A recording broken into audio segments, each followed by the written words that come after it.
In the game Skull and Bones, I'll be making a build with every major furniture from some of the best to the worst ones ever. We're starting with my personal favorite, the Scoping Stetson. With the Scoping Stetson equipped, hitting a target more than 320 meters away applies the mark status. When the target have the mark status, they take 100% more damage to their weak points. So with that information, we have to make a build that prioritizes long range combat. We want a weapon in the front of the chip with the best range. The best weapon for that are either the Skolak Long 9s, Spring Guard 3, and a Twin Winch Ballista. For the size, we want to be able to protect ourselves close range while also being able to hit far away. So for the size in the back, you can put 3 Dardanelle guns or 3 fire bombards for their high damage and medium range. With the auxiliary, it's always best to choose between the Leopold 3 or the LaFleur for their high damage output. For the furniture build, we're going to maximize our damage as much as possible. To do that, we're going to be using the La Potence Schematic 1, Front Powder Kegs 1, Ballista Works 1, and the Bombard Works 1. The best ships to use this build are all of the medium ships, but if you're using the Batura Gong or the Snow, you will have to remove one furniture to be able to use this build. The next major furniture is the Iron Capstan. With this furniture, any damage taken is reduced by 15% and increases the threat generation by 100% while anchored. With the reduced damage that we're going to get, we want to make this build as defensive as possible. The perfect ship to use this build is the Snow, with its overall whole health and the perk Tenacity. This ship is a monster taking consecutive hits. Now to get the most damage out of this build, we have to use 4 Dardanelle guns, all aligned with the Leopold 3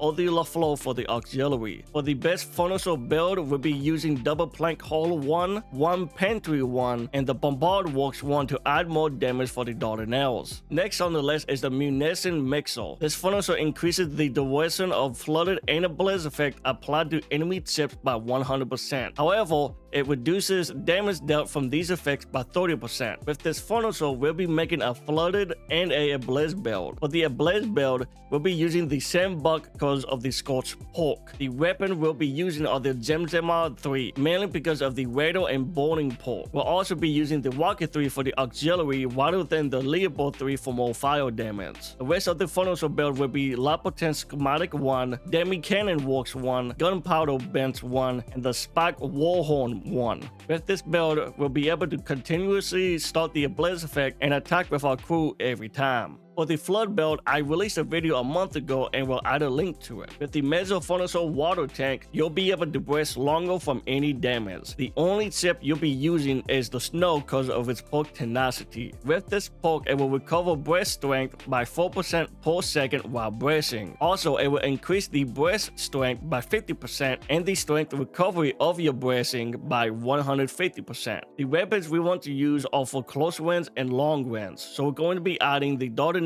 guns on the sides and the back, while on the front we can use either the Twin Winch Ballista, Skolak Long 9s, or the Great Spring Guard 3 in the front. For the rest of the build, it's good to use the Double Plank Hull 1, La Potence Schematic 1, and the Bombard Works 1. Next up is the Warp Locker Furniture. Now with this furniture, it will increase your acceleration to 300% when Twin is activated at full stamina, but 5% of your stamina is instantly consumed to trigger this effect. So the perfect build to use this would be able to go as fast as possible. With that in mind, the chip we'll be using is the Brigantine, since it's the fastest chip as of now. Also, this specific build that I'm going to show you is only good for 2 things: collecting your pieces of it and outspeeding your opponent in the PvP cargo hunt. The best weapons to use for this build is the Great Spring Guard 3 in the front, Dardanelle guns on the sides, and a Skolak Long 9s in the back. When choosing the auxiliary, it's always good to go for the LaFleur so you can reduce your opponent's stamina. For the rest of the furniture build, we'll be adding the Leather Warp Grips 1, Latin Mask 1, Ballista Grinder 1, and the Sand Locker 1. For the Signal Gong and the Scrapper Station,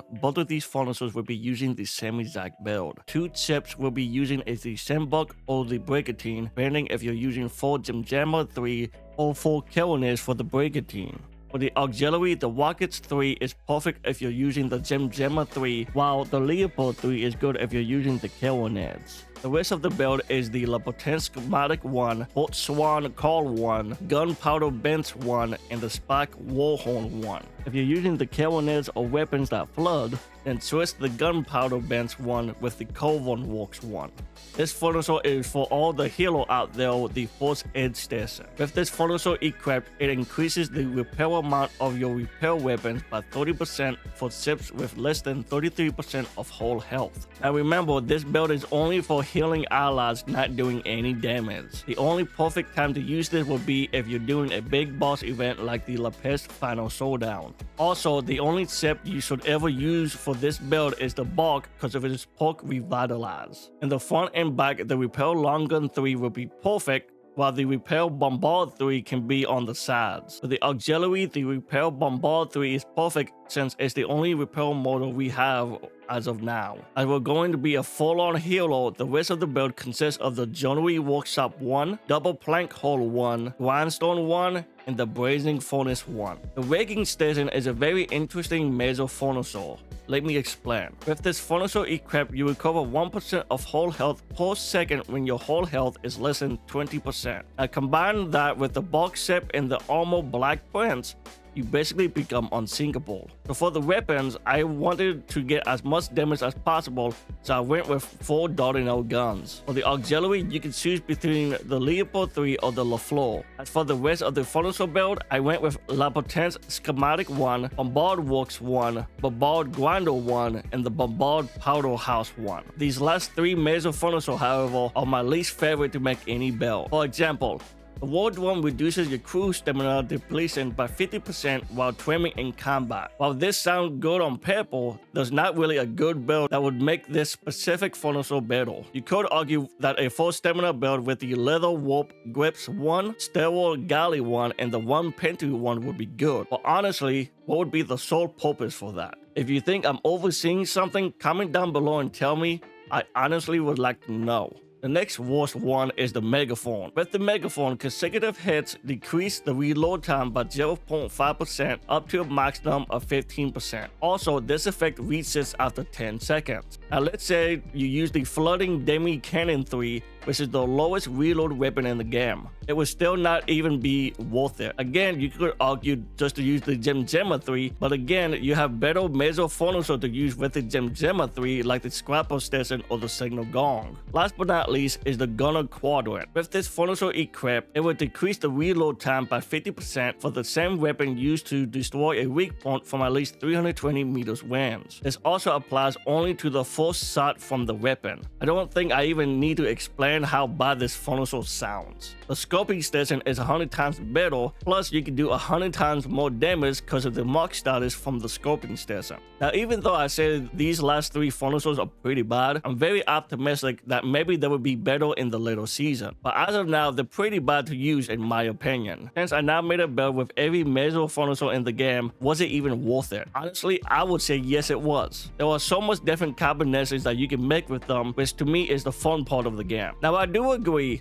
a lot of my builds consist with most of the weapons you can only get in the end game. But hopefully when season 2 comes out, we can have more varieties of weapons that we can use rather than the same old ones we're using right now. But I do hope all of you loved the video, and if you do, don't forget to leave a like and comment below what is your favorite build in the game at the moment. I'll see you all in the next video.